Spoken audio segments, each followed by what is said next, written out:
哥哥姐姐，孩子们放假啦，隔三差五就点名要吃这道紫丝蒸排骨。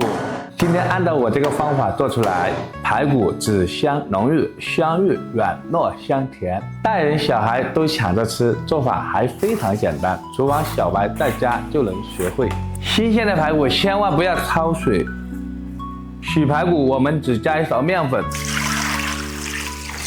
面粉有很强的吸附性，能很好的把里面的杂质和脏东西全部吸附出来。这样处理完的排骨特别的干净，吃起来正放心。接着碗里放蒜末、红葱头、葱花，用热油激发出它的香味。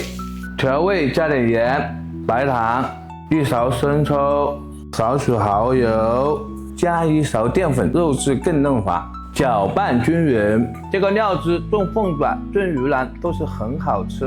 哥哥姐姐，如果这个视频对您有帮助，就点个红心收藏起来，方便以后想吃的时候还能找得到我。料汁直接倒在洗净的排骨中，抓拌均匀，腌制30分钟更入味。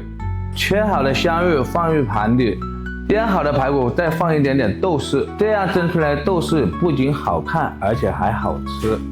直接摆上排骨，这样香芋吸满排骨的香味。锅里水开，放上去，开大火蒸18分钟。时间到，满屋子都是香味，再撒上迷你的小葱花，这样蒸出来的排骨肉质鲜嫩又入味，营养又好吃。我富哥每天分享一些做菜的小技巧，想吃什么菜评论区留言，我做你来吃。